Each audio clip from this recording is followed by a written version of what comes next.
Hey there ladies and gents, forgive my wobbly hand if it does it. I've just had this come in the post, well today really, I've just got back. There's no autofocus as it's off my phone, but this is the OrangeRx, the R616XN. It's the new purely CPPM receiver from Hobbyking, and as you can see that's all that comes off it. As like I say, it's purely a CPPM receiver, and it's dedicated to that function only. It's got the one antenna, so it's not diverse, so you have to mount it somewhere obviously where signal is going to be relatively neutral rather than left hand side, right hand side. You put it more round the middle as such.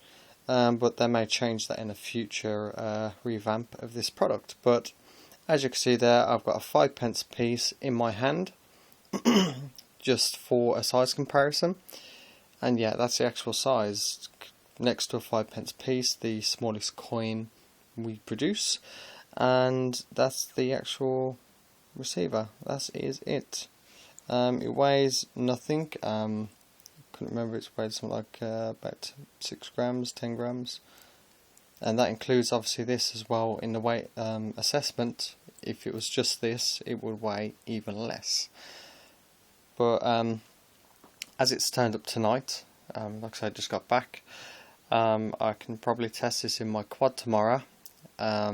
Just have a look on, make sure how to power it, how to bind it, if it even binds or such. I think you cross the signal wire and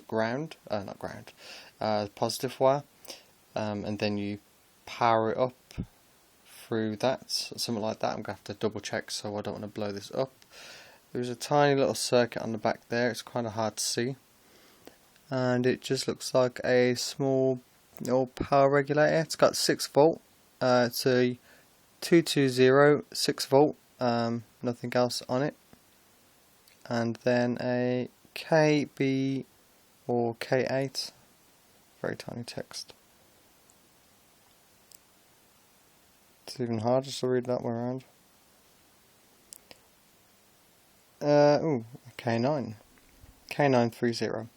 But basically that's all the components I can see from that. Obviously it's got a label on the outside, but I'm looking forward to actually using this.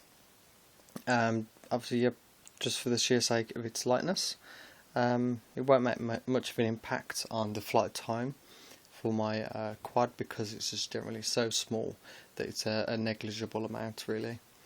I'll use that power if it's a bit of a windy day, but if I was to build a ultralight, relatively big though, quad, I could actually use this, or indeed put this onto a miniature quad, a nano quad, but use big quad components, give me the range, the stability, the functionality.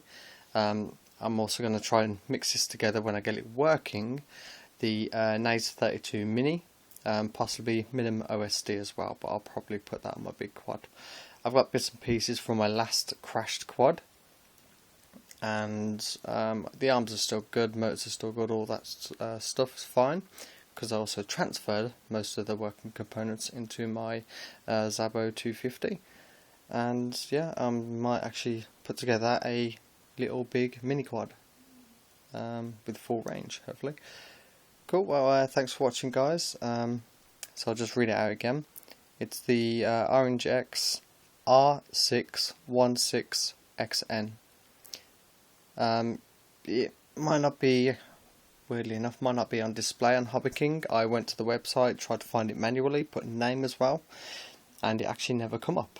I had to click the link which I was sent about the new Hobbyking products, and it took me to this, of course. It took a while to arrive, which was a bit of a drawback, but hey, it's Hobbyking, what would you expect? Cool guys, well yep, thanks for watching, take care, and I'll see you later.